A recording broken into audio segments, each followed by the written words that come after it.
Now boarding for Rebuild of JoyCast, your weekly destination for anime, manga, and more. Welcome, everyone, to the 2022nd Annual JoyCast Awards. Like we do for the past 2022 years, we're gonna talk about our favorite things that happened, that just in entertainment that spawned from the past year. Or at the least we experienced them for the first time this year. Maybe. We'll see. Maybe. I didn't really look at it. I didn't look at everyone's notes. I only looked at mine. But yeah, before we get started though, we do have a little bit of news because there are no manga to talk about this week. Our triumvirate is all on break. Starting with, and that gets into our first set of news, Horikoshi Sensei is sick. No! And go figure, he's been going at it hard. To what degree, we don't know. However, this did not stop Shonen Shueisha from publicly showing his schedule. That shows that My Hero Academia, at the very least, is going to mid to late March. So we know that much, but as I was saying on our private Discord, we'll see you fuckers in May. This ain't ending in March. No way, especially if he just took an involuntary break this week. There's no way. But we wish him the best though, because my god, I'm surprised it happened now. But how nice that it happened right before the holidays, so he'll get a little extra time. He deserves it. Yeah, Horikoshi, just enjoy your KFC over the Christmas period. That's right! Japan! Japan loves Christmas KFC on cake Christmas. and KFC! Yeah, the corporations lied and went, well, Americans fucking love eating KFC at Christmas. I mean, we we like- like really? We like should it all get the Christmas time. cake, though. That would be awesome. It's like this strawberry cream cake. It's so fucking Honestly, good. when it comes to all the dumb corporate shit, I actually like that tradition. It's funny. It's a meme. I think it's great. I prefer a nice bit of, I don't That's know, steak, market like beef. I like a capitalization is what big that fucking is. steak at Christmas. A steak on Christmas? Well, unfortunately, in our household, there's a steak like every Beef fucking- loin, really. A big That's fucking at piece least of once a beef week. that you can just carve off whatever you want, really. We When don't do Padres like can Christmas. control the menu, You're talking it's about steak a too brisket, aren't you? We don't call it brisket, we just call it a big fucking piece of beef. So it is brisket. That's too many syllables. It's gotta be more efficient. We call it brisket. Yep. No, Two it's the big syllables. fucking piece of Very Christmas American. beef. Straight and to the point. Okay, now that he keeps saying it, and it's definitely his voice that I love so much, I'm kind of warming up to this. Yeah. Okay, well, you say it then. You two should have a big fucking piece of Christmas beef. Now say brisket. Say brisket. Brisket. Don't worry, Val. Someday Sounds I will really have your big brisket. piece of Christmas beef. I will accept it all. So next up, Jump Festa, which is happening. We're recording on a Friday. This is happening over the weekend. So when this episode comes yeah. out, Jump Festa will already happen. I'm placing my bets now that one more My Hero Academia movie will be announced. I wouldn't be surprised. Otherwise- Make it the last My Hero Academia movie. Oh wait, they can't. They agreed to like 6, didn't they? They agreed to 10, but then they Holy backed shit. out. They agreed to 10, and we've had this discussion before where Horikoshi's like, bro, I ain't gonna be here in like 3 years, so like, y'all figure this out. This I is was gonna how I say, go So out. they backed away. They I was gonna say, quite frankly, that is a ludicrous number of films. Like, they would have to do Is what it? Pokemon's Look how many doing. movies Dragon Ball and Naruto have, like, Yeah, and all of those movies fucking suck. right? And that's what they wanted, because guess what? They still made money.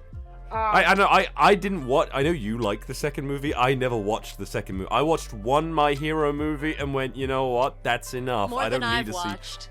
Freaking, Two Heroes sucks. That's just a overly stretched out episode, regular, like, OVA episode of My Hero see. The Academia. abridged is better. Two Heroes is fucking great. Say that to her. I just said it again. Heroes Rising. Heroes Rising. The is fucking titles are so phenomenal. Second bad. one. It's so easy to get them mixed up. Yeah, I know. But Heroes Rising is fucking phenomenal. World Heroes Mission is okay, but the animation is so baller. Like, it's cinematic fucking animation. That's why it gets to stay. So, what do we get next? We've had this speculation before where we think it's gonna come out for, like, the ending of My Hero. Like, it's gonna be My Hero Graduation or My Hero Summer Vacation. Like, it's gonna be something like that. Do you think It's they'll gonna be ever a make fancy- a Hero. Vigilantes My movie? Hero, the Nope. musical. That would be they're a like, good "Well, thing. That would be amazing. I would actually watch that. I would They go go out One of my Piece way to film see Red. that. was so fucking successful. Why don't we do our own musical anime movie? They would never. Why They not? did their lazy version of that where they did the OVA with the comedian hero. We're like, oh, this is a hero that makes Mr. everything Smiley. funny and laugh. Like, bro, you're just like one. You're one log line away. It was a villain. You're one log line away from Mayhem and the Music Meister from Batman: The Brave and the Bold. You also watch that. It's fucking incredible. But yeah, I guarantee they're gonna announce another movie. Like, if not, big shock. That would be shocking. But what's interesting about this year's Jump Festa is they are streaming it live. Y'all, everyone can watch this happen live with live English translation. That's cool. That is so cool. Unfortunately, I doubt they're gonna. Like, I was reading the contract on it. You can't like react to this on YouTube, which is like because like their copyright holders are gonna fucking flag it, or they're gonna take your shit down. Cause like, god damn, that would've been so much fun to do for a stream, but. You'll just have to talk about it on your podcast. But yeah, and how long before it's irrelevant? Because we're gonna be off for like 2 weeks. Oh yeah. Because this is our last podcast for the year, 2022. That's right. This is really the very last one. Like, are we not even gonna be able to squeeze one in after Christmas? Let's see, because we're gonna be off next week, the 23rd, which is the Christmas break. So we'll be recording next on the 30th. Before New Year's Eve, so the next episode doesn't come out till January 6th. Okay, The next episode doesn't come out till January 2nd, if we decide not to take that week off either. Okay, true. It's gonna be weird. We're not guaranteeing, but it's gonna be 2 or 3 weeks off for the podcast. They're not gonna let us react, and that's a huge shame because that could be a huge boon for the industry. Like, if you made Jump Festa part of the YouTube Twitch streaming meta, it would be a huge boon for the manga industry, and Japan's copyright is just so pearl clutchy, man. It hurts them. It's such a shame. It's because it's cannibalizing itself. That would be a fun event, annual event. Like, because E3 is basically done. We have Summer Game Fest. Oh, for real? Otherwise, wait, this is news to me. When E3's been dying for years, and this year they just didn't bother. Oh, you know, not even for I don't COVID think they reasons. really. They're just like, no one wants to be here. No one has wanted to be anything there. to say that anyone The fact of the matter is, about. all the big video game companies are just hosting their own because they've got so many like smaller companies under them. They've got enough content to just be like, this is coming. It's not, because honestly, all these things are just indie. They're just indie titles. That's all they are. And then you get occasionally something interesting scattered across May, June, July, August. It's like basically E3 has been stretched. Like, it's not good. Indie titles fuck, though. A Like, lot of don't indie hate. titles nowadays aren't even indie titles anymore, to be honest. Yeah. That's true. But what I'm getting at is that E3 is now stretched over several months. It doesn't feel special anymore. So what do we have? Nintendo Directs? There's no more Smash Bros. There's no more threat of a Mario trailer. The trailer is out. What YouTube meta, streaming announcement event meta that people can universally enjoy or grow to learn to enjoy in the case of manga? Because right now, we've had this discussion before where One Piece's reputation has been harmed in the West, but these new Zoomer YouTubers are bringing One Piece back to the mainstream. Kids like One Piece because YouTubers are talking about it. What a great time to get YouTube really into manga now. And all you gotta do is stop clutching your fucking pearls and let people do live reactions to your fucking Jump Festa event. Like, it would be great. It would be really great, but they're gonna miss out. But I think in time, it'll take maybe about 30 years. I think Japan will catch up to us. Like, we need the old people need to die. But by that point, there might not be enough people in Japan to run it, so Japan might just sink into the ocean. I'll tell you what's in gonna 30 happen, years. because here's the state of the job market in Japan. It's getting easier, as I understand it, to immigrate because they don't have enough young people to backfill when these, like, ancient dudes finally die or retire. It's getting easier to immigrate. It's still fucking hard. No, hang on. Let me finish. So I think what's going to happen that's actually going to change the industry, rather than Japan's youth coming in and, like, taking the industry by storm with their cool new ideas, I think they're going to bring in, like, foreign influences, like, I think they're gonna start having immigrants really impact their business practices. But they gotta get conservative leadership the fuck out right now. We need Attack on Titan out of the fucking zeitgeist. Like, it's so conservative over there that it's like one of 2 countries in the world where by law, when a woman gets married, she must take her husband's last name. They recently shot down a law on this that would have changed it. They were like, no, like, it's crazy. Yeah, but there's this is what for once I'm gonna recommend Trash Taste Podcast, because these guys can tell you the immigrant experience in Japan, or even better, my personal favorite, one of my favorite YouTube channels, Abroad in Japan.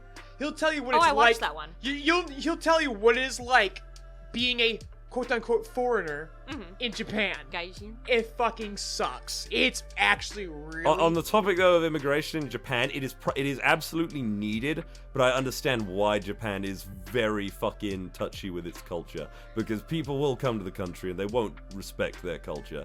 And it's true. No, that's absolutely fucking true.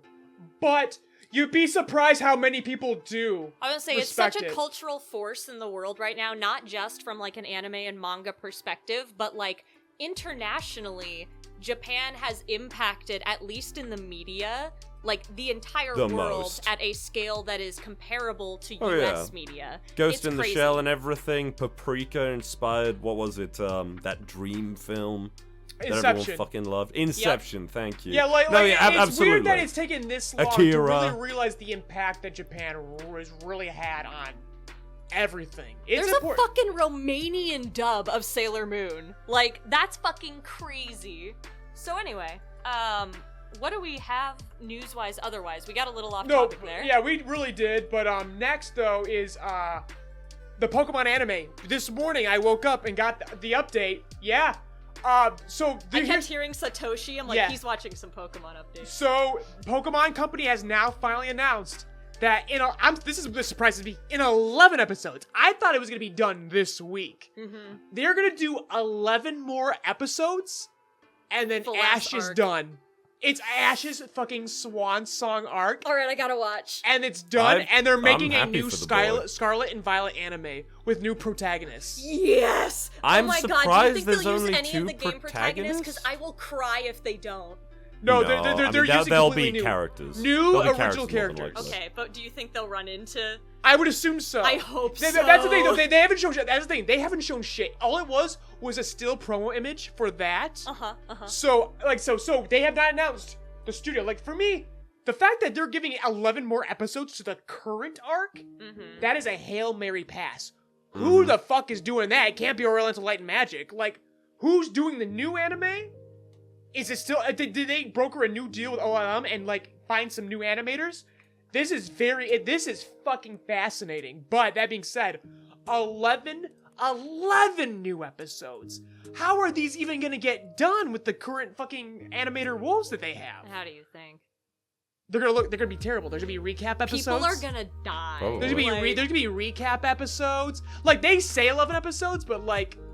But why not just make it one if you're gonna do that? We'll get 5 in, and then suddenly it's gonna be recap episodes and shit, and it's gonna be like, I mean, maybe, but... Or it's gonna be like One Piece, where it has like the 5-minute intro. They're getting... Oh yeah, that too, but they're getting ahead of themselves with 11.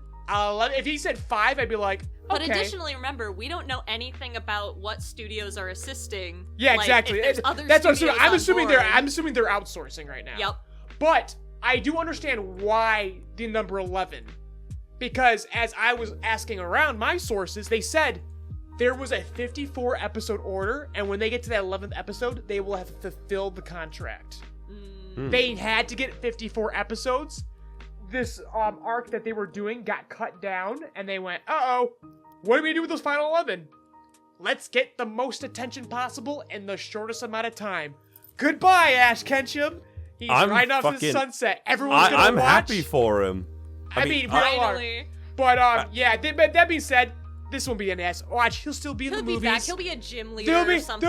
Not even that. Like, he'll just be same old Ash. They'll have an episode where he shows up in the new anime. Yeah. Just you watch. It won't last. He'll just be friends with Gita or something. It'll be great. Yeah, just you wait. But okay, here's the short question. term, These new it's over. designs for the Pokemon characters. Yes. I don't think they have the staying power that Ash does, so I think from here on out they might just change the protagonist each season. They And just I might. would be happy They to see just that. might. It might be a Digimon situation from here on out, and I am cool with that. Which is, it adds something interesting to it because Ash is a very stagnant character. Obviously, like it's 20 years. Yes, He's yes, except for Sun and Moon. Sun and Moon, he really got to like be a character. yeah. Like again, I cannot recommend Sun and Moon enough. Like it was great across the board. If you're into slice of life, Mm-hmm. What is this anime called? I want to see their designs. Pokemon Scarlet and Violet, I assume that's what it's called. Scarlet and Violet anime. But they look pretty basic. Like it's nothing exceptional. It's nothing to write It home looks about. like there should be a third character because they got the 3 Pokemon in front of them, and it looks just like they've color coordinated them to the Pokemon. Yeah, there you go. Let's see. Oh, she cute! I love her! But they look she's color adorable. coordinated Yeah, to Scarlet their and Violet. Pokemon, Yeah, so it feels like there should they're be a Scarlet third and Violet person. is what they are. There probably is. Like, it's probably just a secret. But yeah, that still image is all we have. You can look up on Twitter, listeners. And the discourse is people are whining like, "Oh man, Ash is going." Like, bro, y'all were the same motherfuckers when they did that promo anime trailer for Black and White 2, and y'all went, "Man, this is what the anime should be now. Get a new protagonist, get more adult." It's never gonna get more adult. I'm sorry, but Pokemon anime is for children. Like, When did wait, when what's this about Black and White being more adult? What? Black and White 2 had this trailer that to the discourse like, "Oh wow, it's darker and more adult." I'm like, I mean, it's more adult relatively to the original Pokemon anime at the time. But they Black and White 2 did this series of trailers where they animated key scenes from Black and White 2. It was a really cool trailer. And it was basically, I think that was the very first time where they started playing with the idea that eventually became Pokemon Generations and all those YouTube exclusive series. Yeah, those were cool. Those Yeah. were like the best Pokemon content which is we've what I gotten. thought that we would continue doing because those are completely different studios, and those are Generations those was are very those are cool. much less commitments. Or was it Pokemon Origins or something? Pokemon Generations was called in the U.S., but there's also Poketoons, and there was Twilight Wings, which was the promo for. Stina, ever since you came to this podcast, like talking everything, it's just been so much Pokemon. It has. Hell yeah. Christina bets me about Pokemon. That's why. I sure do. I love Pokemon. I know you both love Pokemon, and I love you both, so I'm willing to hear it. But yeah, and you're about to hear about more when we get to our year of, which at this point, should we just get right to it? This is a great segue. Isn't our first category games anyway? I think our our first category. So now we are gonna do the 2022nd Annual JoyCast Awards, and our first. Better than the time that Jesus was here. Even. Yep, our first. Actually, we did our first podcast at the crucifixion. Remember? Oh yeah, huh? Cody was crying. It was Yeah, great. that was part of why it was so uncomfortable. But yes, our first category is Best Game, aka Most Humanitarian Crimes Committed in the Production of Unfinished Garbage. Woo! And so, since we were talking about Pokemon, well, Stina, you can introduce your first winner. What was your favorite game of 2022? So, for 2022, I thought it was going to be Pokemon Legends Arceus, just because the Pokedex is so neat, but Pokemon Scarlet, in spite of not bringing that back, offers, one, so much content. I still haven't beaten the post-game, because I've just been making my teams for battle, but it's also just, like, everything I've ever wanted in a team of, like, rivals, because they all actually have personalities as opposed to other times they've tried to do more than one rival. And they become, like, really genuinely close friends, and it's very wholesome. The story made me cry. I think they finally honed in on the perfect size for a Pokedex in a main series game. So it just feels like very rich, and like there's so much exploring to be done, and then there's the new battle gimmick in Terra typing, which is really fucking cool. I wasn't sure about it at first. I'm like, that's kind of lame. That's all it does. But now that I've been getting more into like the meta for VGC, I'm like, oh, Yeah, this is sick. I agree. I think terrestrialization might actually be the best gimmick in My the series. ghost Really? slacking Better Rex than shot. Mega. Honestly, I love Mega Evolution. I think this is better. It's incredible. But it looks goofy as fuck, right? It looks goofy. You're correct. Yeah. I mean, superficially, it looks goofy and dumb, but mechanically, it makes the game meta. changer. It makes the meta very streamlined and clever. It's a whole new game. It really is. If you've ever played competitive Pokemon before, and this is your, this is just another experience for you, doesn't matter. It kind of puts everyone on pretty equal footing. It's a new. So different. It's a new, clean meta, streamlined, more accessible than ever. That's what I like. I like the quality of life changes. Obviously, the performance of the game fucking blows. Yeah. This is embarrassing. But in spite of all that, this is the most complete official Pokemon title. My winner Most fun. My winner for my favorite game of 2022 is Pokemon Radical Red, a ROM hack of Pokemon Fire Red that was, in quotations, completed this year. And so what is this? Like I said, it's a ROM hack of Pokemon Fire Red. So I can't tell you where to get it, folks, legally, but that's what Google's for. It's not difficult to acquire. That being said, it is a very challenging game. This is a game that is curated to every Pokemon fan. It is the most complete, streamlined, challenging, and customizable classic Pokemon experience. You make the game as hard or as easy as you want it to be. You can randomize it, you can Nuzlocke it, you can do whatever you want. It's the traditional Fire Red. It is basically a boss rush. Trainers are almost like, that's one of the things that's so great about Pokemon Scarlet. They made trainers basically obsolete, except if you want to be rewarded with cool items. Pokemon Radical Red was the pioneer of this, where they went, we're gonna make trainers like obsolete until the end game. Until then, it's just gym leaders and bosses, and they are exceptionally difficult. Every Pokemon through Gen 8 and every strategy and gimmick up to then is accessible here. Play the way you want, but be prepared to get your ass whooped the farther you climb. It is such a fucking fun experience. I Nuzlocke the fuck out of it. I'll second that, but I will not Nuzlocke it on the grounds that I would cry. Yeah, it's frustrating. It's frustrating. It really is. But I like, love seeing the sprites for the newer Pokemon in the fucking Radical Red style. I just love that art style. It is the last argument to bring the series back to its 2D roots, because otherwise, Scarlet and Violet, in a good way, are killing that idea. This is the first time, basically, Legends Arceus was a tease. Scarlet and Violet, there's no going back now. There's no going back to classic games now.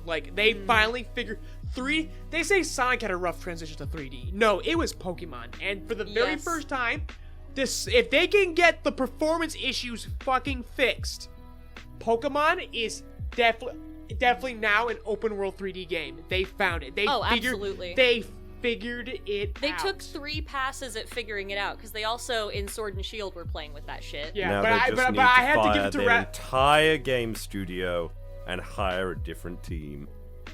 But as we learned, as we learned with Brilliant Diamond, Shining Pearl, no.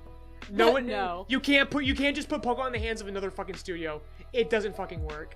They just don't get it. I am more looking forward to that fucking game where it's basically Pokemon, but you have a fucking AK-47 or something. What are you talking about? Do you not know this game?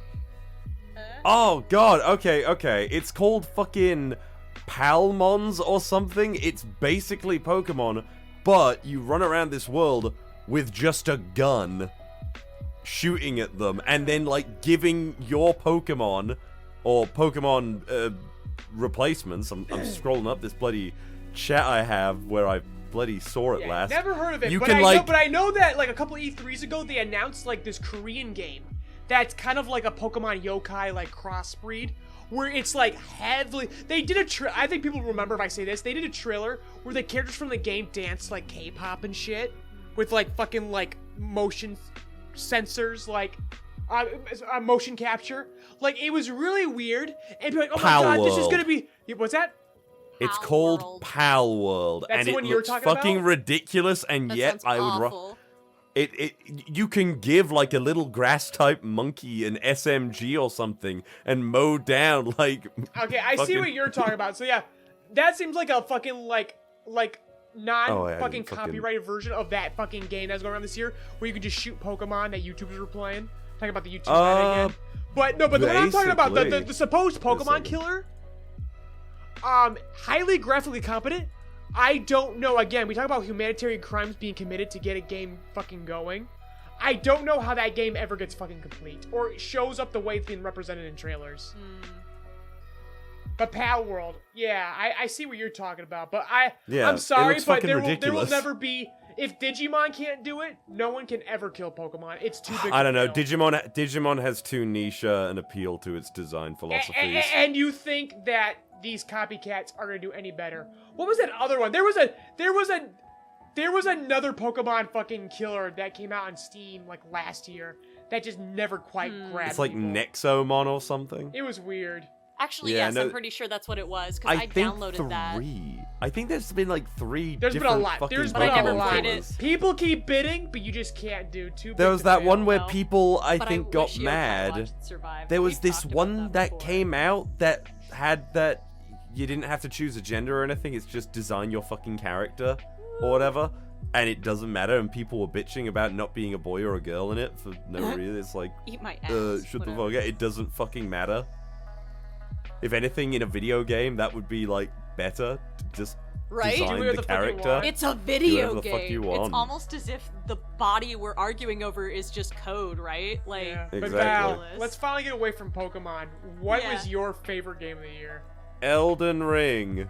Duh. Yeah, but there were other games that I like. I barely played any games this year, but I cannot. Yeah. I thought about it really hard. And because I'm such a contrarian, I tried to justify why it shouldn't be my game of the year, really. But I couldn't justify it. Elden Ring is, as you said the other week, the truest realization of the Dark Souls gameplay. It's probably like one of the few, if not the only game that actually fucking mattered this year, let's be honest. It is a sprawling open world that actually respects your fucking time by allowing fast travel off the very get-go. It is intuitive, and actually, when I say respects your time by including fast travel, it is also one of those games where if you had a Steam Deck or something and were playing it on the go, you could totally play that for like 30 minutes on a bus journey and be absolutely peachy with the amount of progress you have made, with mini dungeons and like, you know, just the exploring the environment. You can get a lot done in a short amount of time if you know what you're doing or what you want to do. I think it is the perfect open world game that's ever been released, and Ubisoft can get fucked. Their open world experience has been shit for like the last 10 years. Oh, yeah. And Elden Ring has just kicked ass in every regard. It is also an actual video game. It has cinematic elements, which, as you guys know, I complained about this the other week, I am not into. God of War does not appeal to me. All the more power to you all if you like God of War. I talked about that. That bubble, I'm surprised, has not burst yet. Yeah, I just want games now. I don't want to be forced to watch, like, an hour-long goddamn cutscene. It wasn't good when Hideo Kojima did it with Metal Gear Solid 4, and it's not that good when God of War does it. And I also really don't want a fucking walk-around game where the game forces me for like 15 minutes to walk and listen to a character exposit dialogue to me or try to be funny. 100%. I totally agree, but tell me why you liked Elden Ring a little more. So it's a great open world experience. What does that look like to you? Well, you just said it was very pick up and play. And yeah. It is extremely pick up and play. You can just basically get on there, look around, say, I want to go there, see what's around, and you can either get absolutely destroyed by what you encounter and, like, learn from it and just carry on, because there's no real consequence to losing except, oh, you lose the ability to level up with what you collect and everything. So you can really, like, just go in there and figure things out on the fly.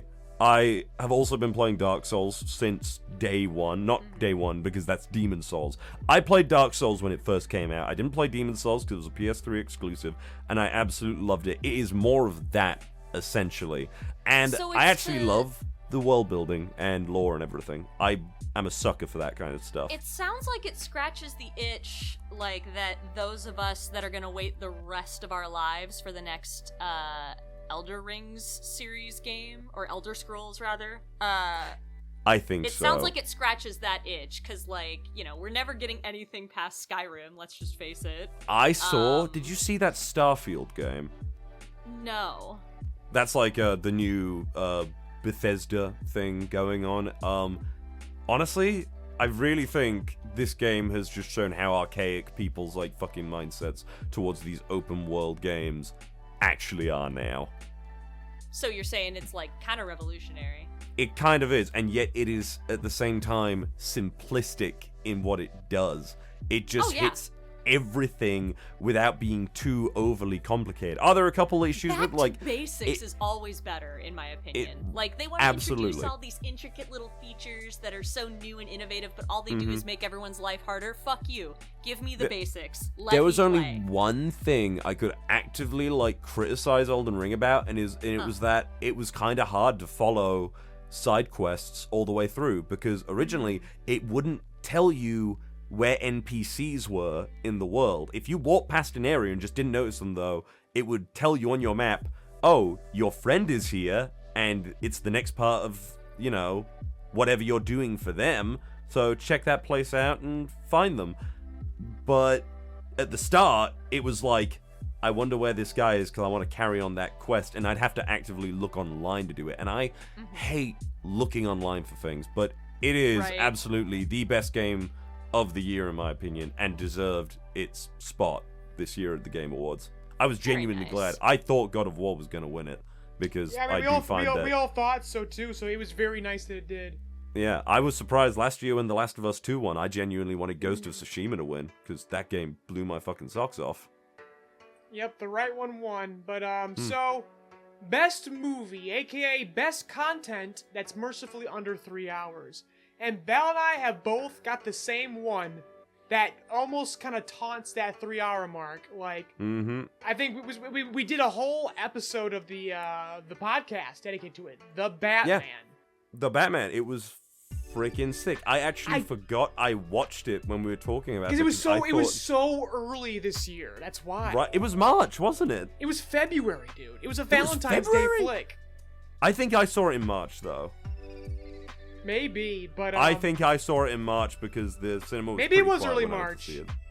But it feels like February. But man, we have different release schedules. In all fairness, I didn't want to give it to a fucking superhero flick, but goddamn, this was the best genre film this year. It was really good. Like, I don't have it as my best film of the year, but there's fantastic arguments for it. Like, I can't deny it was very, very good. Robert Pattinson, it's a good genre shaking film. me to my core. Yes, Robert Pattinson doing fucking homework, showing the mainstream fuckers why fucking Twilight was ages ago. Like, this guy's had. I'm not just a pretty boy. I'm then. a pretty boy who has edge. You know, like with fucking acting shots. It was so good. But I do want to give an honorable mention to R.R.R.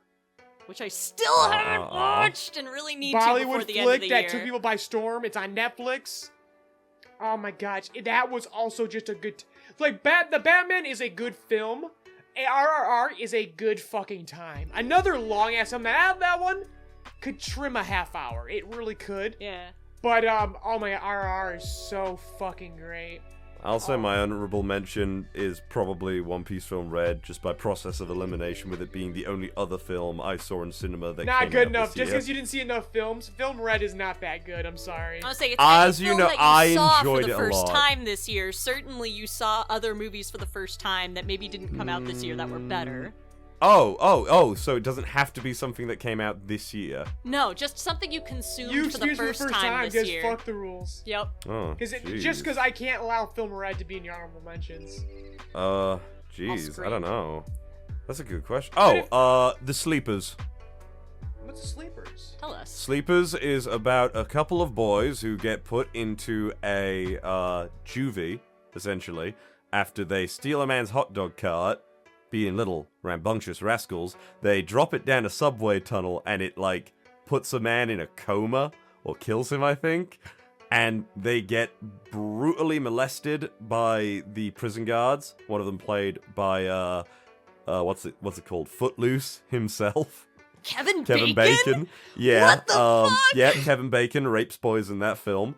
Brutally. I hate And that. they come back for revenge and they kill him, and their friend, who is their prosecuting lawyer, their friend who is prosecuting them, is actually secretly working with them to reveal the horrors that happened at that juvie. You know what? Film red is fine. Film red is fine. Film red is fine. Val's honorable mention is film red, everybody. That's what you heard. It's a really good film. It's Steve-O, a what's your courtroom favorite? drama. It's super good. Just get rid of our being Val's basic guys. Pick your artful fucking My choice. artful pick that is also Mine excellent was work artful. on Colin But Farrell's also, part. ironically, Colin Farrell also in this film. Colin Farrell doing He was in the Batman. He doing was in the Batman. fucking most in this film. So my film of the year is the Banshees of Inisherin. Yeah. And it's just this really clever allegory, right? It's so incredibly gracefully done. I put in my notes jokingly that the Cranberries must be losing their shit right now because it's like a funny version of Zombie, you know? Like, it's, so the allegory that's going on, right? You see in the background the whole time that, like, the IRA shit is going on, because it takes place, like, during that same time period, but the dudes that are the protagonists of the movie are kind of, like, observing this from across the water, because they're kind of isolated. And, like, basically what happens is, they never explain this in the film, but one morning, like, this guy's best friend wakes up and he's like, I don't like you anymore. And he's like, okay, that's funny. Stop joking around. I'll see you at the pub tonight, right? And the guy's like, no, I fucking hate you. Like, I don't like you anymore. And he's like, why? He's like, I just don't. You're boring. And so he keeps trying to, like, get back into this man's life. He's like, you're my best friend, dude. What the fuck? And he's like, listen to me. You need to stop talking to me immediately. And every time you do talk to me from now on, I'm gonna cut off one of my fingers. And, like, he loves playing fiddle, so he's like, I'm not fucking around. I'm gonna cut off my fingers. I won't be able to play the fiddle. It'll be your fault. And he's like, what the fuck, man? He's like, that's kind of a fucked up thing to say. And, like, it just completely unravels. It's so fucking crazy. Like, it starts out so lighthearted and funny. Like, it's hilarious at the beginning until the guy throws his first finger at the door. And you're like, oh my fucking god. It still stays funny, honestly. It it's a dark pretty comedy. funny until the it's, end. it's Martin McDonagh. It's Martin McDonagh. I'm sorry, what is the reason for this? There's no reason. They never tell you. That's the whole thing. It's an allegory. The again. senselessness of the violence of that point in history. That's because it's making fun of the Irish Civil War. Like, again, this is as Cena mentioned, and that's the reason why I really like the Banshees of Inisherin, is you don't get a lot of historical comedies. Yeah, that's true. It's a very rare breed. Yep. And so I would highly recommend this to you, Val. It's a very fun one. It's basically it's a historical comedy that just happens like adjacent to the Irish Civil War. Yep. And Okay, so the North and South Island. Yes. Yeah. And it's an allegory for that. And Okay. it's very good. Okay. And it's written by Martin McDonagh. In Bruges, I think 7 Psychopaths. That sounds cool. He's a really good writer. Is that the one we watched that one 12 time? billboards in 12 one? in Minnesota, Mississippi. What are you talking about? Did we watch 7 Psychopaths together? I think we did for a Joy Reel. Yeah, I didn't like that one that much. Oh, you didn't? Well, And I wasn't as into This it. is still radically different, but it's still Okay. using Colin Farrell and. Love Colin Farrell. Yeah, no, Colin Farrell's cool. But yeah, it's Martin McDonagh, Colin Farrell flick. What can go wrong? So brilliant, so funny. Like, I didn't expect to be floored by a movie this late in the year, but as Ivan has pointed out to me, everything comes out at this time of year. Yeah, this time of year. I've never kept well, up with film I call before. December garbage time for films because all the films that Which they've is been so holding deceptive. on, all the privileged fucking New Yorker, LA film scenes now can no longer keep their filthy clutches on films. They need to be seen by everyone so they can start making their arguments for the Oscars. Now, us, the normies, can finally see these films. And oh my god, it's a new film. So Steve and I good. have watched probably 6 banger films this week. I'm I kinda almost looking wanted to forward fucking, to as an Hollywood honorable Down, to be mention, I honest. also want to fucking bring up Decision to Leave. from the director of Oldboy. Oh my god. He brings in the most romantic police procedural. It's so good. I knew nothing about this going in. I don't, yeah, you guys, you need to go into this blind. It's from the director of Oldboy and Handmaid's Tale. And it's so horny. It will just, like, it is the most romantic police procedural you'll ever see. Yes. It's not what you're thinking. Don't take it too seriously, and that's all I'm gonna say. I'm guessing it doesn't actually have anything to do with police. No, it does! It absolutely does. It absolutely does. It is a fucking He's noir. a detective. It is a fucking noir. It is a parody of a classic noir. And it's a detective. so good. A detective is different from a policeman. Yeah, exactly. No, but he's a policeman. Like, they do police shit. But they are policemen. They do police shit. They chase people with guns and knives. They are fucking they don't fights. chase people with guns because they're Asian. They chase people around with iron gloves. Iron that gloves they can grab knives with. Yeah. And while perpetrators watch and go, "Wow, I'm so in love with you. You're so good at your job." Like basically, while suspects watch and admire because it's Korea. You can't keep people detained for too long, and just oh my god, it is cinema. It is just South Korea. It is what Scorsese would call cinema. Yep. It is incredible. It is Such a good time. It's a K-drama. That's what we'll say. Every time I thought I knew where that movie was headed, I was wrong and delighted to be wrong. And beautifully shot. Yes. Beautifully shot. Oh my god. Oh my gosh. There's illusions in the camera. Just like yeah, like honestly, right now that film has wrecked my Letterboxd list for the year. Yep. I'm trying to figure out where the fuck I put it. Yep. Because like I'm like, God, I had to re-rate some films because it set a new standard. It's not better than The Batman for me, but it might be better than is R.R.R. It might be better than The Outfit. Like I don't know, man. It's like my number 6 right now, I think. It's Maybe my 7. number. It's my number 4 right now. Whoa! And it might go higher. Is it ahead of After Yang? It's definitely way ahead of After Yang. Wow. I'm like basically right now it's fighting with Drive My Car. Oh my god, that's fucking crazy. Because Drive My Car is way too fucking long. Yeah, that's true. But yeah, so like I said, it's a shakeup because we're big film buffs at JoyRide. We dedicate our podcast to anime, but my god, we could talk all day about film. Yeah. So we better move the fuck on and get back to what you guys subscribe for. Best manga, aka those comics that don't reboot every 6 months. Val, what is your winner? I like your pick. Yomi no Tsugai. I agree. Because it seems I misunderstood how this works, and I thought we were just talking about things that came out in the year until obviously what you've just said. No. Honestly, that should be your pick. Yomi no Tsugai by Hiromu Arakawa, like the writer of Fullmetal Alchemist, is proven why she gets to do whatever the fuck she wants. Val, segue it in. We've talked about this on the podcast, but it deserves more discussion because a new chapter just came out. And yeah, it's so good. Yeah, it's really good. I mean, okay, so there's it's only a monthly 12 chapters. Manga. There's only 12 chapters because it is a monthly manga. It's not even monthly. It's whatever the fuck she feels like. Well, Because the last chapter came out in early October. Did it really? Yes. Whoa, that's a while. Because it has been exactly a year since it was released, because it came out in December you know what? Yomi no Tsugai, it's gonna get localized soon. Daemons of the Shadow Realm. Yes. Is what it's gonna be called when it comes to the US. It is a fairly slow-paced manga, though, mostly due to the fact that it is a monthly... Its release schedule sucks, and it threatens my enjoyment. It takes like a month and a half at minimum for these to come out, and I lose interest until it comes back. The last couple chapters, I've been like, this is okay, but chapter 12 has brought me the fuck back in. It's cool as hell.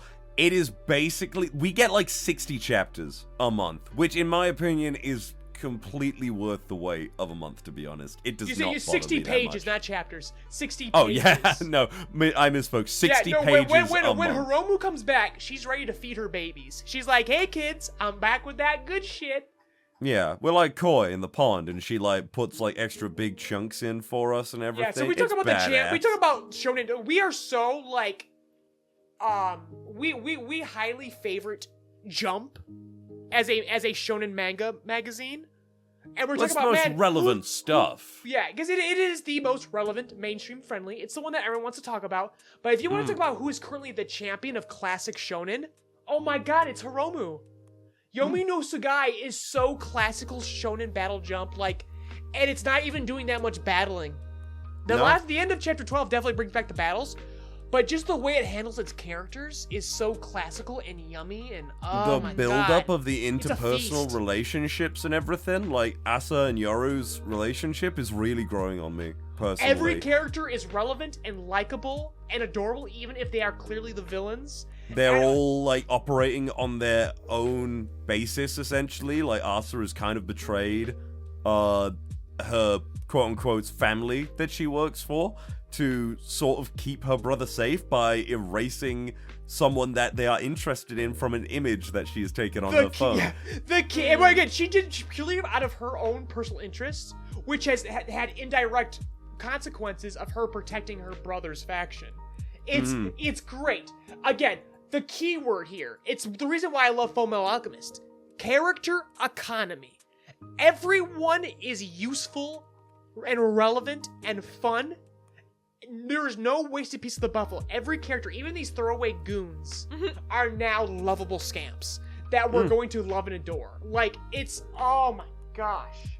I'll probably buy this as it fucking releases. You should. I think our audience should also buy when this comes out. When this in early, I think it's gonna be spring 2023. They're finally gonna localize it. You should buy these volumes. This is a must-have.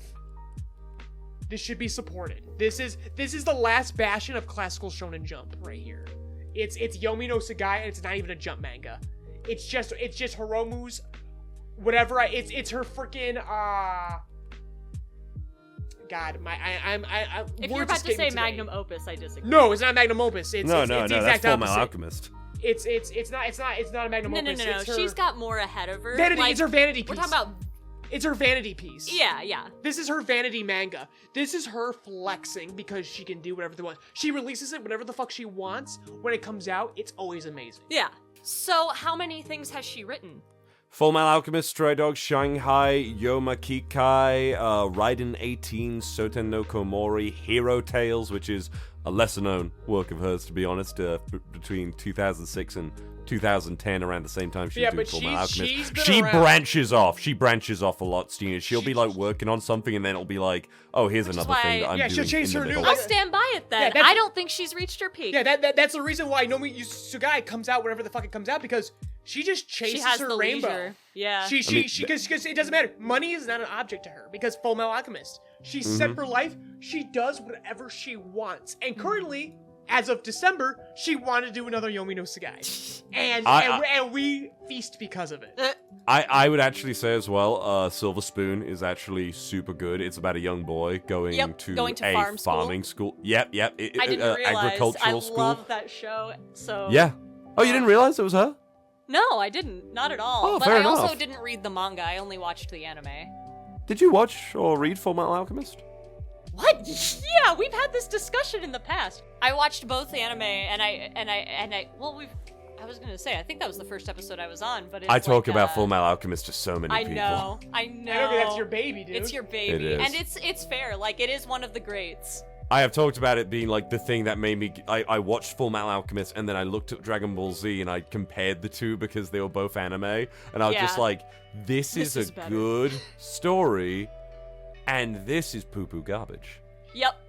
Oh, 100%. Someone said it. Fuck it up, Val. I mean, I love Dragon Ball. On this show, it's not even a brave decision. We hate on Dragon Ball so easily. Yeah. Dragon Ball Z, I will defend Dragon Ball. Dragon Ball is still charming and wholesome. Yeah, I agree. Dragon Ball's fucking great. Dragon Ball Z onward, like Dragon Ball Z is iconic, but iconic is a very superficial thing.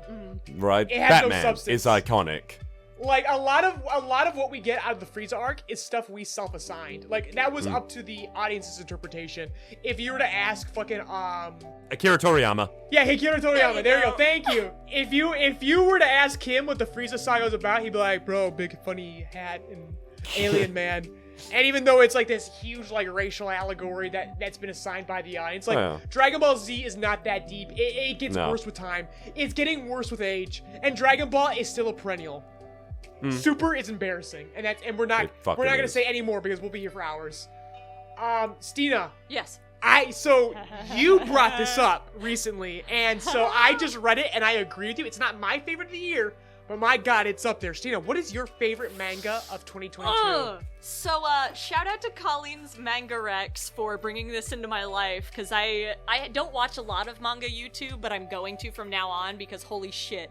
So it's, Umi ga Hashiru End Roll, and finally, there's some shoujo/josei rep that is fucking up the game. So here's the deal. Val, you would love this. You would love this, Val. This is actually really good. So here's the deal, right? Like, it is a story about first of all, this person is clearly a fan of, what's Chainsaw Man's author's name? Fujimoto. She's clearly a fan of Fujimoto. You can see it in her work. This plays like a Fujimoto one-shot. I'm not sure this that writes it. Yeah, this runs like a Fujimoto one-shot if it were a full-on series. But it's a serial. And it is a cinephilic freaking It's so much like Look Back, party. But like there's less rivalry. But like anyway, the premise is there's this old woman who she spent her life with her husband. It wasn't sad. They were like a perfect match. They used to go to the movies together all the time. And she liked specifically watching The Audience. And later in life, after her husband dies and everything feels empty, she realizes like, oh yeah, I really do love movies. And then she meets this college student who, they're a film student. And through having, like, conversations with this college student, they're like, you want to make movies, don't you? You have to do it if that's, like, what your dream is. I thought this was going to go to, like, a graduate place. So the college student, basically, they become really close friends, and they convince her to go to school to study film, because that's been, like, her passion her whole life. But she only just now had, like, the time and understanding of that to start pursuing it. And it's so beautiful, because it's just about having the courage to step outside your comfort zone and, like, make art. Because you have to get outside your comfort zone to make art, you know? And it's just so brave, and the characters are so refreshing. Like, I've been reading josei and shoujo for a long time. This is the freshest protagonist I've ever seen. It has so much heart. It's top, just regardless of genre, it is top shelf manga. The paneling is exquisite. It is exquisite. I'm gonna send you something. I'm wondering if it's a fucking digital manga, because it seems to be intended to read top to bottom, like up to down. Let's see. The panels literally flow into each other, top to bottom, page to page. Here's my favorite page. It is exquisite. But yeah, so the panel that Cena is sending you, Val, that shit flows from above pages. Like all of these pages segue into each other. It's practically a webtoon. But still readable in a horizontal format. It is clearly a manga, though. It is clearly a manga. Oh, it's so good. It evokes imagery, in my opinion, from that plane film by Hayao Miyazaki. Oh, yes. The Wind Rises. The Wind Rises. Yes, yeah, exactly. That's the kind of energy I it's think got it's going a for. little more, like in other pages you'll see it does have that shoujo influence where things are like, one, the comedy panels are very shoujo. Like it has that kind of handwritten style to it. But additionally, like it has that sparkling kind of ethereal feel in other panels, which is why they marketed it to that demographic.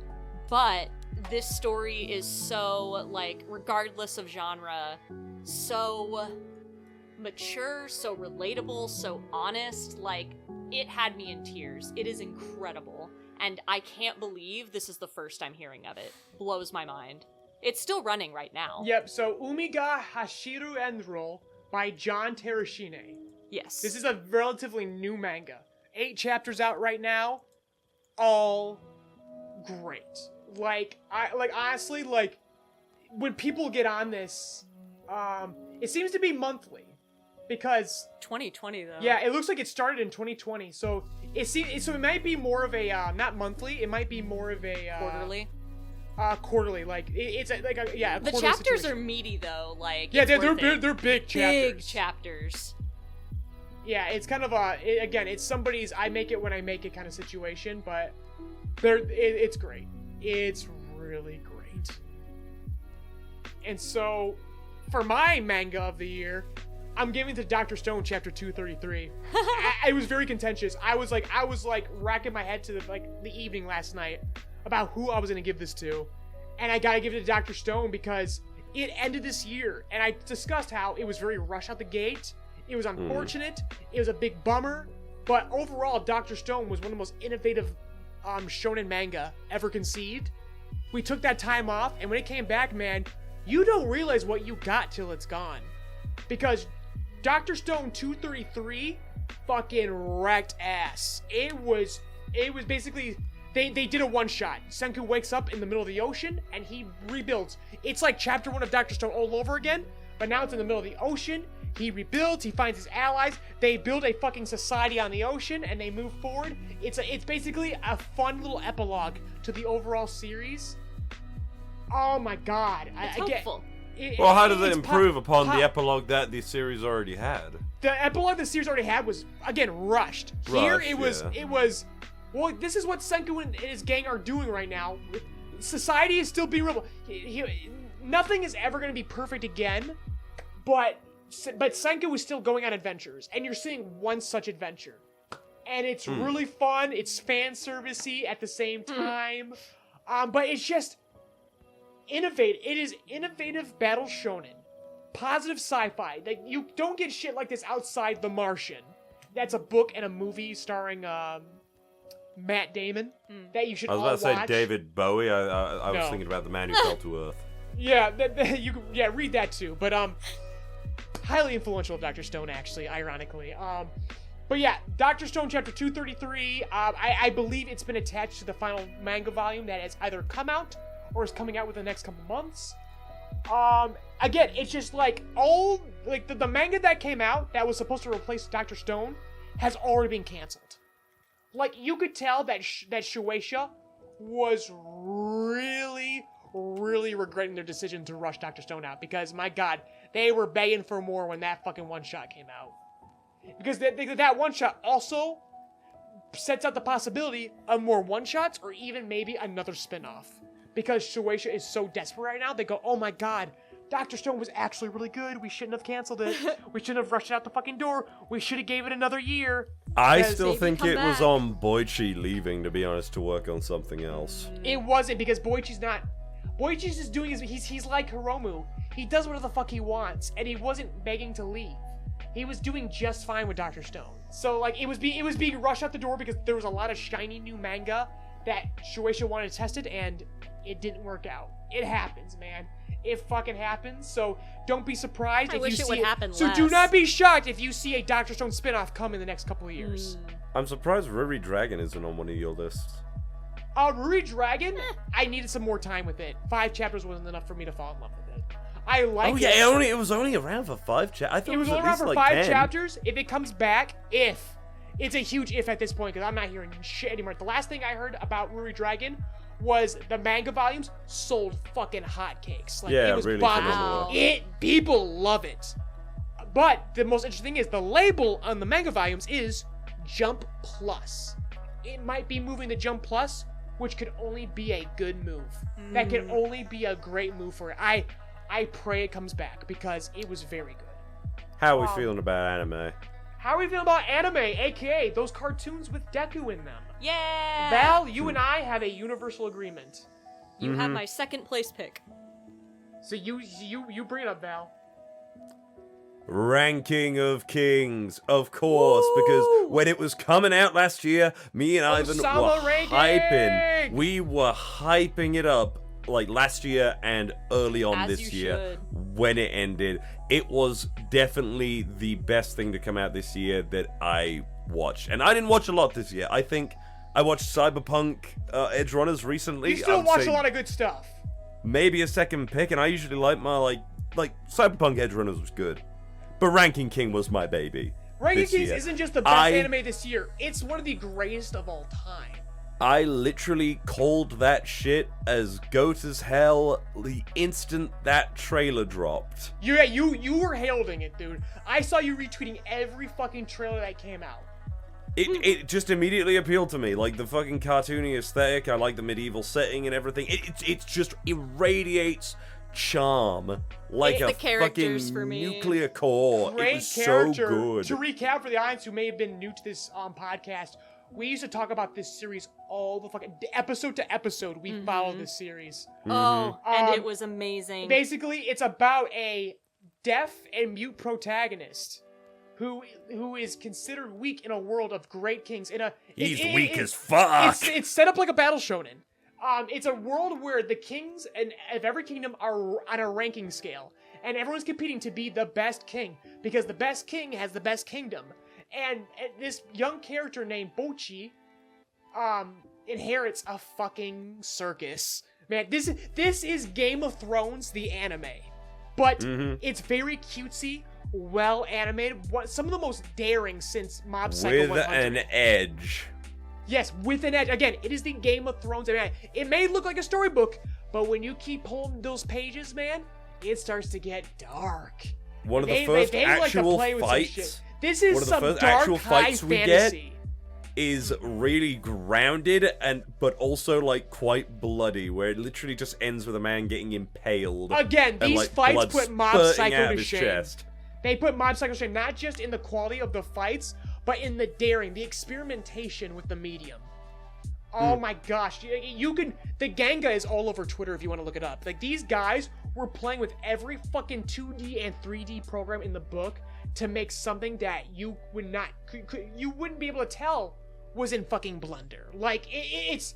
Even if the art style is quote, not for you, it's a masterpiece, and if you actually appreciate animation in general, you're gonna fall in love with it immediately. Yeah, this is the anime that Studio gave up Attack on Titan for, and it was the best decision. It was worth it. It was worth it. Fuck Attack on Titan. Ranking of Kings is the high fantasy you fucking crave. Oh my god. And political fantasy. Like, it does everything great across the book. It's not afraid to do fucking weird shit, too. It's just cool. Yeah, it's not afraid to experiment. Like, it does everything. And again, it goes to dark places. It it's handles wholesome. disability so fucking well. In such a it's not looking for praise. It doesn't want to be pat on the back for it. It says, no, this character just happens to be fucking disabled, and the way he has to work around it and make it his fucking advantage is so fucking great. Well, and additionally, like, the whole show is Deku wishes. Fuck Deku. The whole show is just, like... It's a hardcore exercise in empathy, because it is My Hero Academia done right. It really is. Some of the characters, like, you'll want to desperately hate at the beginning, but you absolutely can't by the end. Character economy, again, just like Full Metal Alchemist. This is a rival to Full Metal Alchemist.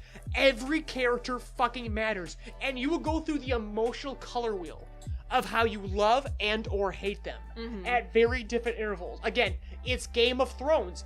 There are widely different agendas each of these characters have, and their alliances change episode to episode. One of my favorite characters in that actually was probably Apis. The spear guy? Yeah, spear guy. He was one of my favorites.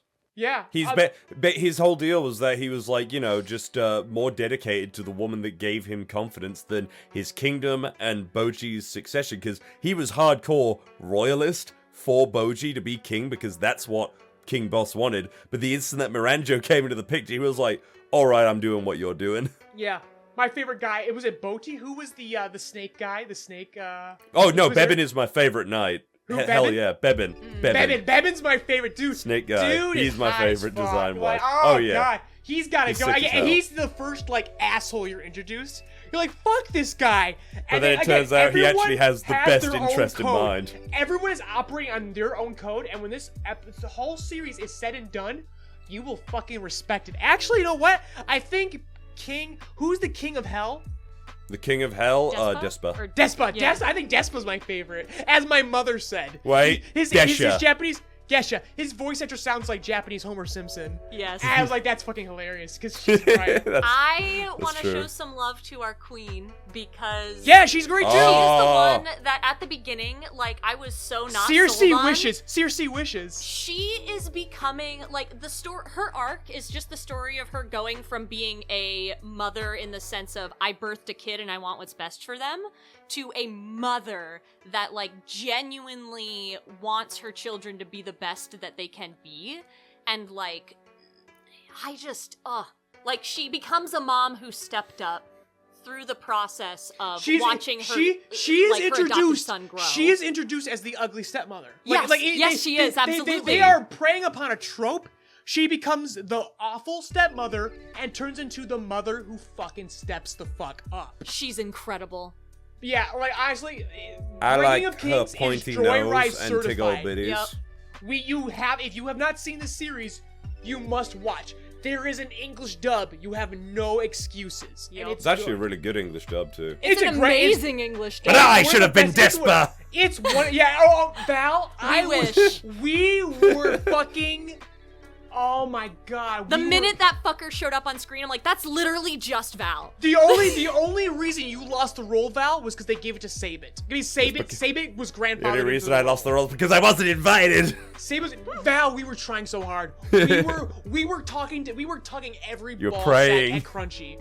We were tugging every ball sack. We were trying to figure out with our friends who was working on the production and going, hey, we have a friend named Valentine Stokes, and this character is completely him. Actually, was it Despa? Is that the character? It's Despa. It's Desha. He's Desha my favorite. And Despa. God, they're all Desperate. my Oh yeah, favorite. They're all true. so It's that good. fucking image. It's that image that you and I fucking Not a single mutually love, unworthy where he's character just in this show. laying on the fucking pile of gold, Money. smiling. He's so vain.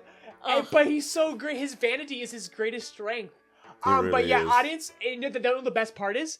It's based on a manga. Yep. Mm. It's based on an ongoing manga that you can read right now. Which reminds me a lot of Tetsuo Adams' author, Oh my god, Tezuka. Tezuka. Tezuka. Imagine all the fun of Tezuka without all the uncomfortable weirdlies of that era and the borderline racism And the transphobia. yeah, and just the weird things that Transphobia. What did Tezuka do that was transphobic? But I'll it's- explain it's- later. It's about Princess Knight. it's that fucking princess fucking Yeah. stabby It's not- stabby He was so Italian close. thing. He was so close. It's not blatant. He's just a product of his time. Exactly. It's not his fault. He He's was a actually product of his quite time. progressive in that regard. It's just it hasn't aged well. For his time, he Yep. was quite progressive. I accept it. Like, I accept Princess Knight as non-binary representation, even if he wouldn't agree with even me. Kimba, as fucking fucked up and weird as it gets, he's just a product of his time. Like, if Tezuka was born today, even he would say what he did there was cringe. Like, he would agree. But so the manga, the original manga that Ranking of Kings is based on, very much evokes that classic or that progenitor manga. It has that style. It is beautiful. The story is every bit as good. It's great. Like everything that revolves around Ranking of Kings is masterclass. I want to find the physical copies. It's so good. But yeah, that's I think that's enough about Ranking of Kings. Stina, what was your that was your of the year, and then we'll mention honorable mentions at the end. Yeah.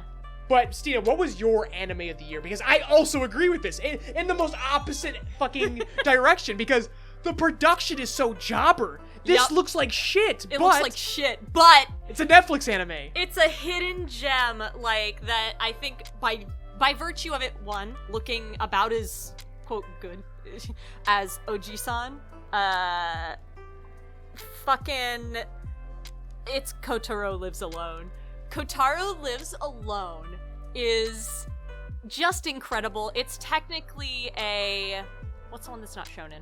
Slice of life. No. The one that's Shoujo? still for boys, Seinen. but not a shonen. Seinen. Thank you. Seinen. It's considered a seinen in Japan, and it's basically about this little boy that is in the foster care system, but he lives by himself. Like, he's, I think, 6 years old. He's between 4 and 6, and he lives all by himself. He moves into this apartment building, and all the adults around him, like, you can tell that there's something dramatic that something traumatic he's experienced in the past in regards to like his caretakers. And so you expect him to just like be really mistrustful of adults, and at the beginning of every episode when he meets a new adult, you're like, please don't let them hurt this kid, and they don't. Like, it's an anime where basically everyone in this apartment building looks and they're like, that's a small child living alone. Let's all be his family. And so it's just this community of like crazy fucking people, like so many different kinds of people all coming together because of their love of this little orphan child who, I guess he's not an orphan. His dad is still alive, which comes into the story later, but it is, it gave me the warm fuzzies, man. I binged this in one day. Ivan came to visit in May, and we binged it again in, like, one day. Like, it is... One morning. It's a quick anime. It's a very quick anime, 10 everyone. episodes. 10 episodes on Netflix. Addictive as hell, and just a feel-good anime. The very definition of a good Netflix anime. Yep. But that's, ironically, that's one piece of news I forgot to bring up. Huh? Netflix. Oh, yeah. Netflix fucking bombed Netflix anime. might be losing its anime. Not necessarily all of them, but a good number because they switched to ads. Yeah. So a lot of anime in Japan is usually produced by, in some part, by NHK, which is their public broadcasting system. You are not allowed to put ads on anime. Oh my god. I don't want this to happen to Kotaro. So Netflix is now having, so basically the British version, I forgot something. Basically, I'm not saying this is going to happen. I'm sure these rich fucks will figure it out. But as it currently stands, within the next couple of months, Netflix might lose a lot, if not most, if not all of its anime, because the NHK is pissed, because this is a blatant infringement of their contract. Netflix picked up these anime with the explicit contract in the terms and conditions that they could not place ads on them. Yeah. And now they've done this without permission. Mm-hmm. Japan is fucking pissed. Well, okay, so good news. So if good you're news. so if you're tired of Netflix ruining anime, that's good news for you. Good news. It's actually, so Kotarou is owned by TV Asahi, which I believe is commercial. It's like the only thing that comes close to competing with the national broadcast system in Japan. But yeah, I loved this show so fucking much and hope so badly it doesn't go away, because I loved it so much that I bought every volume of the manga currently in print and am working on a translation of it right now. Like, it is... God, I haven't talked about character economy with Ranking of Kings, and I think you have, like, the same fucking excellent character economy going on here. I just think Kotaro Lives Alone is basically like the subtext of Yatsubato. Yeah. That has now become the overtext. Yes. And it's incredible. And heartwarming, Like, you're just so happy for this kid and so sad for him at the same time, and it's just a beautiful story. And I can't wait until I catch up to where I'm at in reading it, because, oh my god. Like, as far as I've seen so far, it might exist and just be really hard to find, but there's not, like, a solid translation available. So this is kind of like a passion project where I'm like, this is a labor of love. I just want people to have access to this beautiful story. Like, holy hell. Otherwise, let's quickly bring up our honorable mentions, Val, for anime this year. Mm-hmm. For something that didn't come out this year, Den no Coil. It's about a bunch of it's literally translates to a circle of children. It's about a bunch of children in the future where basically Google Glass was heavily invested in. The entire city that these kids live in is, I've been nagging you to fucking watch it with Stina, is entirely covered in, like, augmented reality sort of stuff, and these kids hunt these rogue programs or applications called illegals, they call them, which are these black voids of data which can get you, like, basically cryptocurrency if you utilize them in the right way. And one of my absolute favorite episodes that came up is these things come in different forms. They could be like a little blob thing. It could be like a fish that creates like datascapes that look like water that it swims through the city in. It's really fucking cool. It's classic Madhouse, so it looks amazing. But my favorite episode so far in the series, I'm only like 15 episodes in or so, is everyone gets this infection where they grow a beard if you're looking at them through your glasses. They just seem to have a beard. And it turns out these hair follicles, these digital hair follicles, are tiny programs with their own thoughts and feelings, and they create little societies on your face, and some of the main cast start playing like god games with it and like telling them what to do and stuff. And Fucking there's sounds this like cells at work, but the people are aware of what these things are doing. Yeah, but this is just for one episode, and the main girl is sort of just watching them being like, oh yeah, my guys have like started a space program soon and communicating with your beards, follicles, or whatever, and soon, like, they'll be able to do space travel. It's so cool as long as they don't fight. Everything will be a-okay. And then suddenly they just see a rocket like launch off of her face, and like, oh wow, they did it. And it goes all the way around her head and then to the other side of her face, blowing it up. As they've started nuclear war. It's not even about body hair. It's just about these kids running around this reality, augmented reality that they see through their glasses, and just doing investigations on these illegal programs that utilize old data spaces and everything. It's really fucking fun and quite slow and relaxed. It's a bit slice of life. I have no idea where it's going story-wise. I'm genuinely really looking forward to the ending. Stina. Oh, Tomodachi game. Guilty pleasure of the year. Yes. The funnest weekly watch of the year. It was amazing. Again, I love anime where it's like, in my head, like, I love to try and guess what's gonna happen next, and then I love when they prove me wrong. Like, genuinely my favorite thing ever. This show does it purposely, though. Like, this No, I and like I that love too, that. This is a but guilty I'm rarely pleasure. proved wrong. Kids, you like Squid Games? You'll love Tomodachi It's Game. Squid Games, but everyone's friends. And that's the problem. It's so incredible.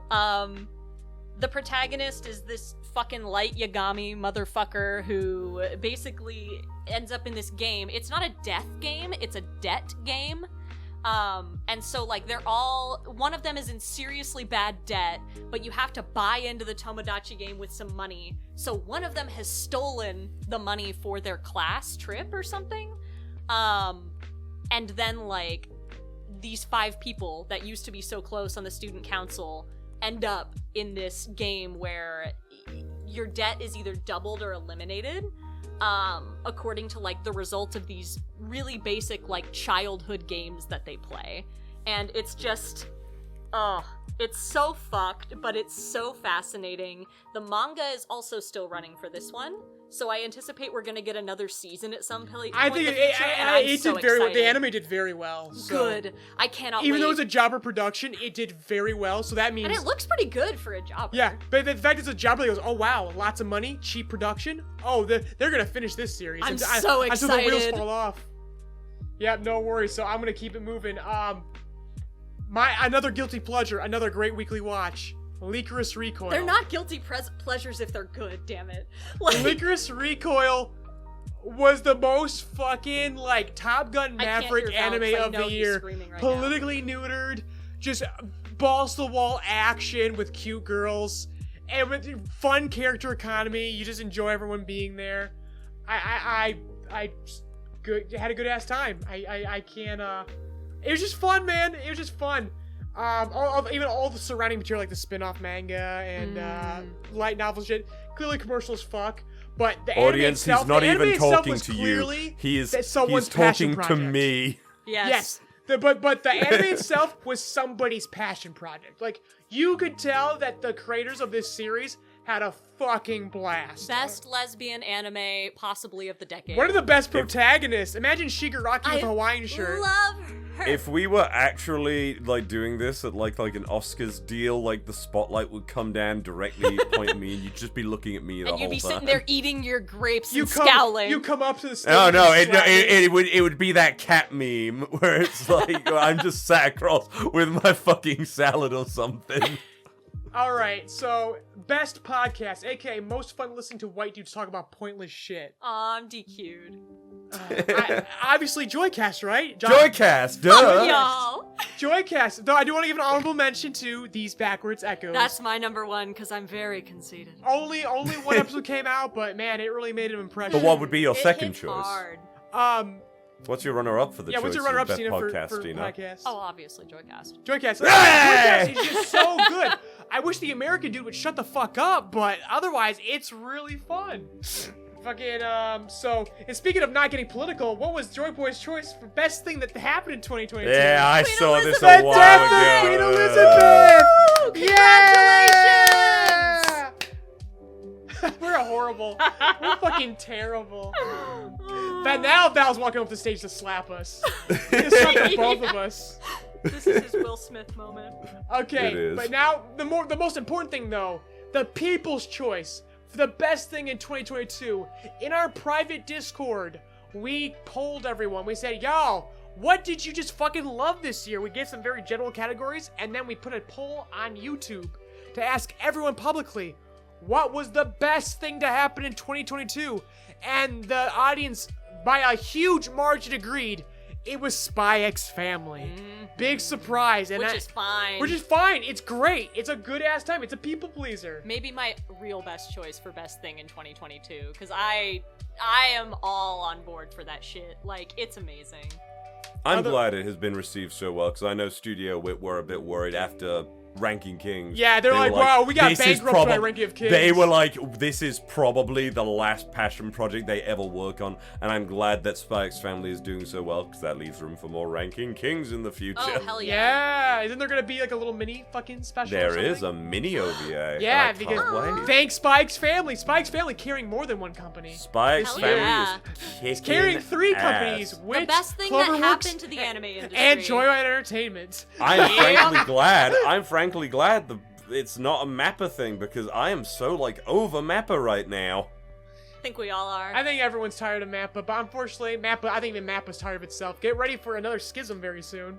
Because that's just the natural, I mean, if there's enough animators to schism from. Thank Like, God that's usually Studio the- IG got its hands on fucking Kaiju number 8. I don't Studio even care IG about got that, but Kaiju number 8 with Toho money. Toho Yeah. got potted and said, hey, IG, want to not make a sports anime for once? Oh, that's going to be great. like, I am happy for them. I don't care about Kaiju number 8. Maybe I'll like it more in anime form. But yeah, but that's a great segue. The most anticipated thing for next year. Kaiju number 8's coming out in 2024. What's coming out in 2023 that you're excited for, Val? Final Fantasy 16. Honestly, Is it going to be that great? I am usually this excited for Dark Souls games and things like that. There is something about Final Fantasy 16. Yoshi P kicked ass with Final Fantasy 14. His direction has made it one of the best selling MMORPGs ever. It has better player base than World of Warcraft, which is, I'm pretty sure, is in death throes at this point. I mean, the entirety of Blizzard is in death throes, let's be honest. They've made too many wrong decisions. Yeah. And I cannot they're wait feeling for... ready for some more. I cannot wait for a dark, Eurocentric medieval game with seemingly Devil May Cry 5 battle mechanics. It's just giving you everything you want, right? That's It what is really giving me Checks all the everything I boxes. fucking want. It ticks every box for Valentine Stokes. I can't fucking wait. In the exact opposite end of the spectrum, Stina, what are you looking forward to next year? Fire Emblem Engage. That fucking...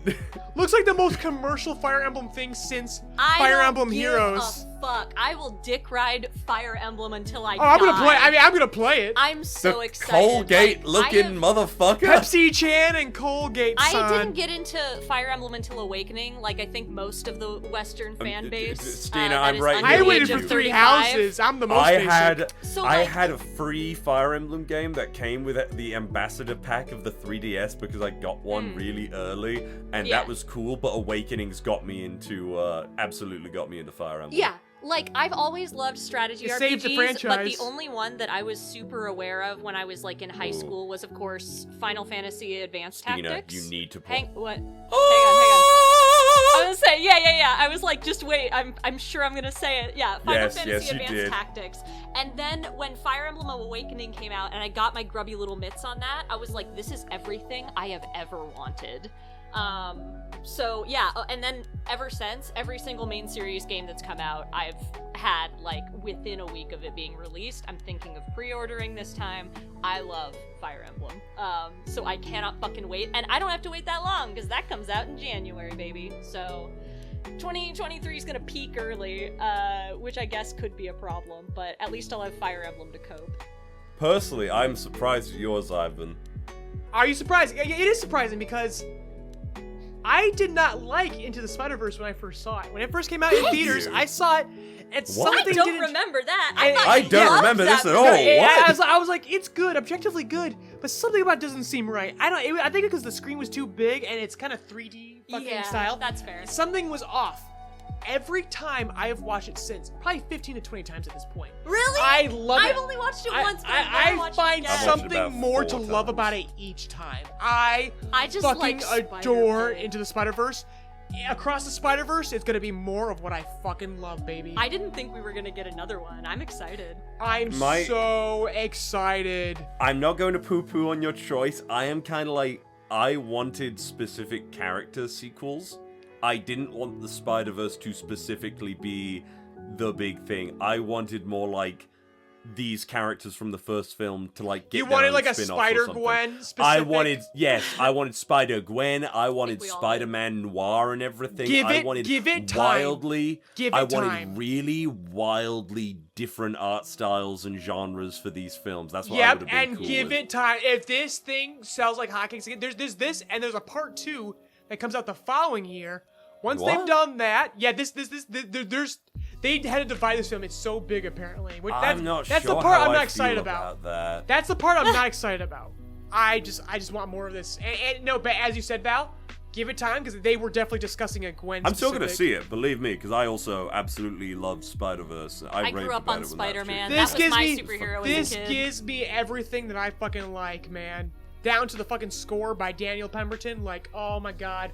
I used to fight one of my best friends in like preschool in a Spider-Man outfit, and he was dressed as Batman. Damn. That's how much I fucking love Spider-Man. We beat the shit out of each other. Damn, that's true commitment. You had to fight Batman. And my preschool threatened to kick me and my friend out unless my mom was there to like fucking chaperone us. Damn, the fights were that hard, dude. Yeah. They wrote about it in the news. Oh my god. Tiny Spider-Man throws tiny Batman through a window at local preschool. But yeah, that wraps up the year. Mm-hmm. Sure That's does. it. This is 2022. Certainly the bulk it was certainly It's a a year. I don't know if it was better or worse than the last couple. I think it was serviceable. I think it was perfectly fine. It was a great year for me personally. I'm gonna say this was a year, man, where like 2021 was rough. Even going to the beginning of this year was rough. But the huge win for me, man, was just this was a year where I found just a little bit more time to step the fuck back, finally become a fucking human being again, develop some interests, but more importantly, just kind of redevelop and deepen the relationships with my fucking friends. And With you you, deserve Stina, to, with my you, man. Val. Yeah. Through this podcast, I am so blessed to have the fucking friends that I do, that we have fun on and off work here at JoyRide. And our friendships extend not just here at the company, but outside. And we just continue to grow as creatives and work together and have great time. I cannot overstate that I cannot take my friendship with you for granted, Val. I mean, if you want to make Stina feel fucking jealous right now, Val, you're the first person that I fuck with, because you always had this thing, man, where after we end a call and you say I love you and you leave, and I just like I used to have such fucking trust issues. I'm like, what do you mean I love you? Like, bro, Bullshit. fuck off. You are the first person I generally like in a better part of a decade said I love you back generally. Aww. Like, and that means the word to me. Like, you opened me up to fucking love again. I owe it to you, the relationship I now have with Stina, man. Oh, say, that doesn't make me jealous. That just makes me grateful. Because this is the year where me and Stina, after years of flirtation, and will they, won't they? Like, if you thought Hajime no Ippo had the worst love story, Stina and I finally, after like 5 years, finally tied it up this fucking year. Hell yeah. And it became a fucking political wedding. She fucking came here. She's now the new COO of Joy Entertainment. That's the reason why I have the time now to fucking be a fucking person.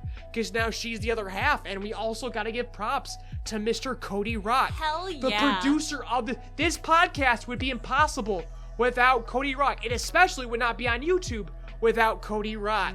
And it is a fucking sin that we still have not gotten him on an episode of this podcast. It's because we record while he's at work. We need to make the time and give him a fucking episode, man. Hell yeah. Because this man is an industry. This is a guy who's going to be making waves very soon in the industry, if he isn't already, because he is the guy's guy in VO. Everybody loves Cody Rock. And we do too, and we love having him. He's the third head of the JoyRide Demon. And he's part of the reason why this was such a better year for us. And we also had to thank you, the listener. JoyCast was so important. It's through this podcast that we get to learn and interact with you. We've become better. It feels so predatory and corporate to say that we've developed relationships with you, the audience. But we have through this podcast. We really have. I would say this is different. And we love to hear more from you and interact with you. Again, the public side of Discord is always open for free. And if you want to throw another $1 on Discord, you get access to the more specific parts of our Discord. The more private elements where we really dig into My Hero Academia and One Piece and Chainsaw Man and stuff. But even on the and we have a good time to have more in-jokes. I feel like every single one of you that joins builds the community, and I feel like you guys just being there makes things livelier and gives us a little more fuel to keep going. We are nothing without audience. We are nothing without you. If you're not watching, if you're not supporting, that's it. Yep. That's it. We can't keep this going. We're old now. We're old. We're old. We don't operate on. We live in our parents' basement and we use gift cards to get a fucking microphone and one man show it and do it on our part time.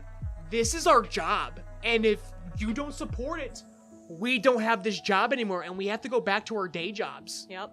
We can. We're not going to be homeless after this. I'm going so back don't to feel uni- that I'm pressure. Not but going say back. that I'm going to university. Val's going back to university. Yeah, but to start working, you're going to university so you can also work in entertainment. And I will be headhunting your ass. I am tired of. Val's going to be my first intern. I am tired of being freelance and like getting into this through hobbies because that is how I got here.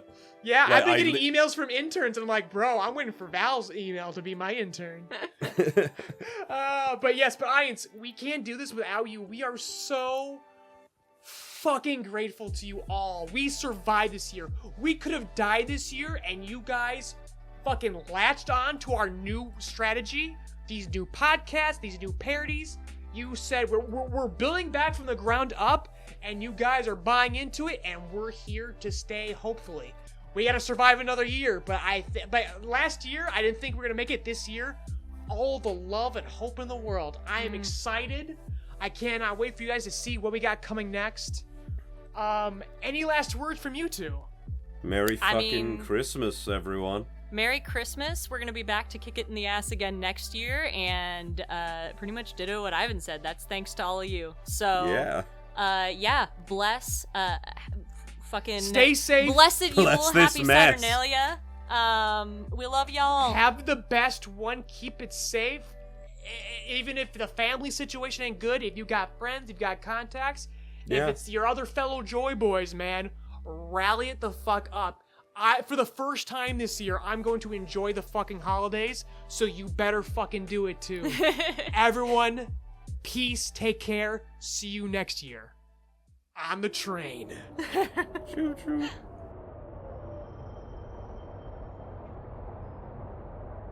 Mind the gap as you exit our podcast safely. Rebuild of JoyCast is hosted by Ivan LeRoy and Valentine Stokes. LeRoy's written and directed works can be found on the JoyRide Entertainment YouTube channel and the soon-to-be-released original web manga, Paramedic. Val's dulcet tones can be heard in many of your favorite anime and web series, such as Ruby, Death Battle, Tribe 9, Lackadaisy Cats, and more. This episode was edited by Stina Carey, with YouTube version edited by Cody Rock. Music provided by Lo-Fi Geek. Intro and outro narration by Stina Carey. Outro music composed by Michael Pejovich. Logo and visuals designed by Ivan LeRoy.